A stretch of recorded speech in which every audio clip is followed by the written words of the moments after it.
Thank you, madam. So, good afternoon, respected chairs and my dear friends.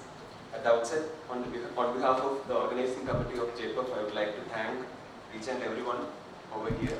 I'm so happy to see all my IM and AMM family attending JPEF. So, it's very special for me. So, like what the chairperson has discussed in a brief about how to conduct comprehensive diabetes checkups.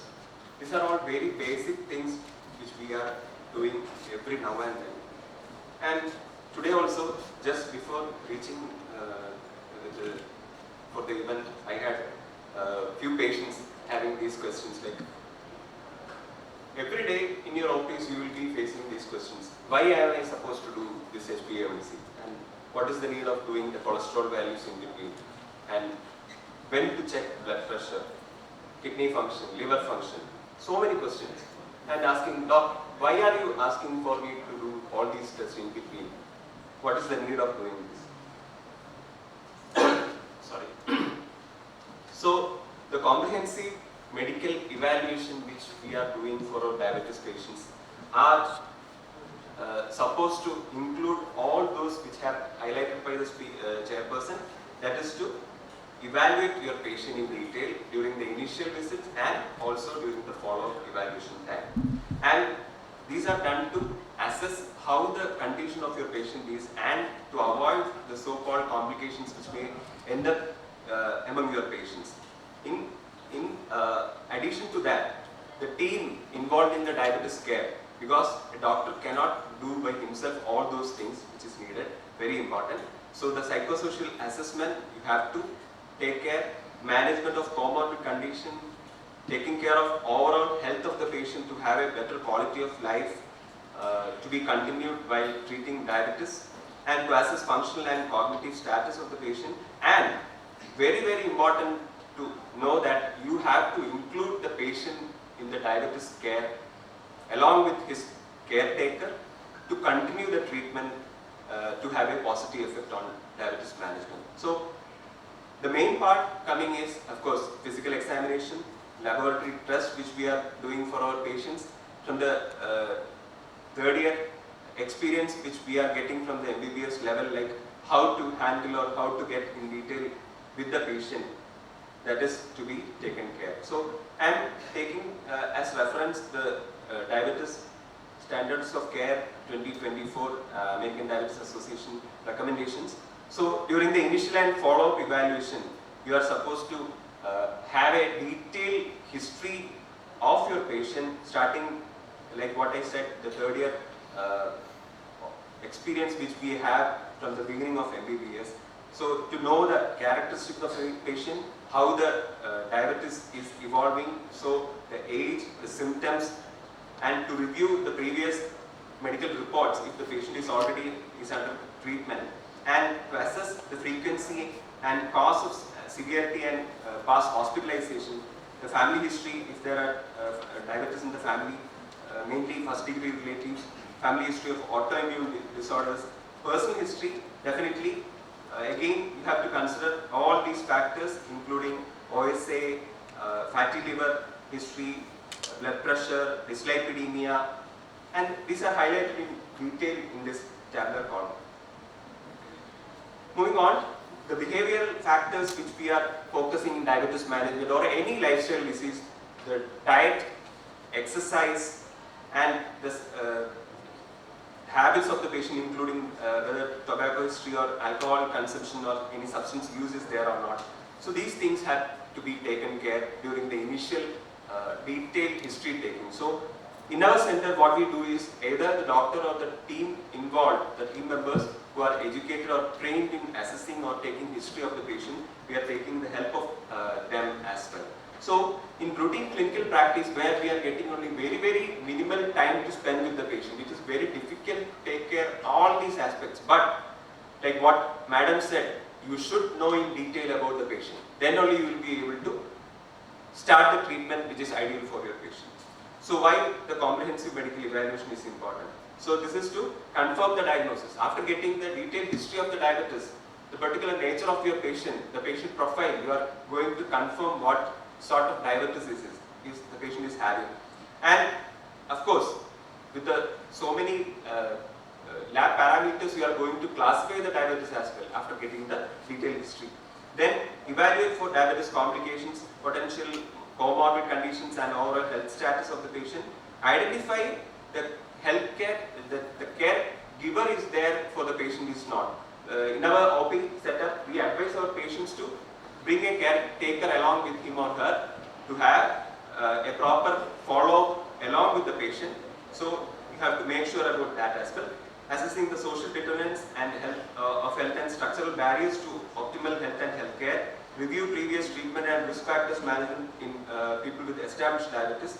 Begin engagement with person with diabetes in the formulation of a care management plan, including initial goals of care. So now it is patient-centered approach which we are following in our diabetes management. So to develop a treatment plan, you have to discuss in detail with the patient as well, just not writing the simple prescription and forcing the patient to use and to continue. So this is the main part, that is the evaluation of the patient, the components in the comprehensive diabetes medical evaluation during the initial follow-up and annual visits. But it can be customized because depending on the patient profile, you will be deciding on how frequent you should do the test as well. So physical examination, which will be discussed in detail by the other speakers as well, the height, weight, BMI, then blood pressure, orthostatic blood pressure if needed to be noted, fundoscopic examination to have an eye checkup. This is very important nowadays.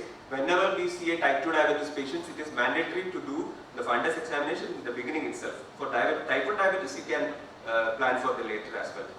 Sir is there as a chairperson where he can also give an input regarding the same.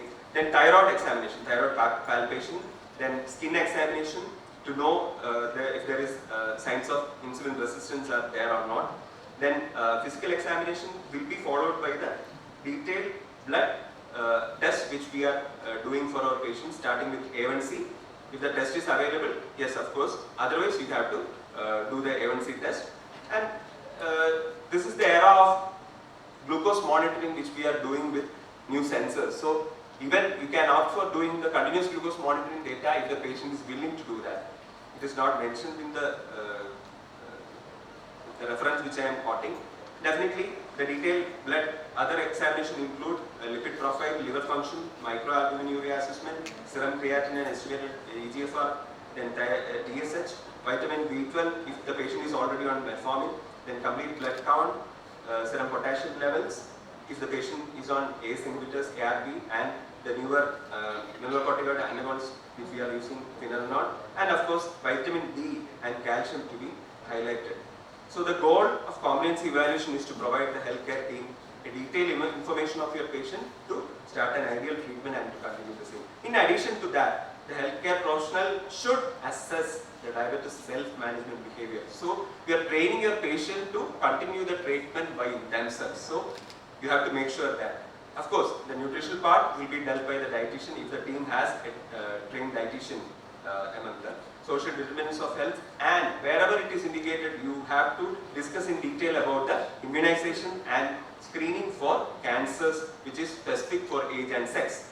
So interval follow-up or the detailed evaluation depends on the patient profile. You can plan for 3 to 6 months interval to have a detailed evaluation of the patient.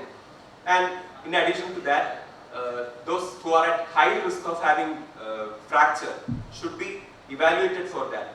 The bone marrow density evaluation, because in diabetes the risk being clearly mentioned in the process being clearly shown where the patients are at high risk for getting fractures. And MASLD, where we were discussing NAFLD earlier days, this is changed to metabolic dysfunction associated steatotic liver disease, that is MASLD. So here FIT4 screening or scoring can be done to assess whether the patient is going for cirrhosis or not. And here again, depending on this profile as well, you will be forced to discuss or decide on how to start the treatment, where you have the molecules which were discussed by the previous speaker, including GLP-1 receptor agonist if the patient is obese and is having a risk of going for MASLD, then you will be getting, the patient will be getting benefited with that. So in our center, we are using the telemedicine based follow-up, where not only during the physical visit, during the telephonic follow-ups or the email follow-ups patients are doing, we will be mentioning or highlighting the detail or importance of having a detailed evaluation among our patients at the right time. And the evidence which we have got from the usage of telemedicine, which we have presented at various forums as well. So the take home is, diabetes management, it is not that easy. I have heard that many of the physicians or the patients themselves will say that it is just easy to have a tablet or injection insulin to get control of their blood sugar. It is not that easy. If a team is going to manage, definitely it will help. So now the patient-centered approach, depending on the needs, you are going to decide on how to evaluate the patient and to have an ideal treatment plan to reduce the risk of complications among your patients, and of course to reduce the treatment burden to have a better quality of life among your patients. Of course, a team-based approach will save the time of the doctor as well. Thank you.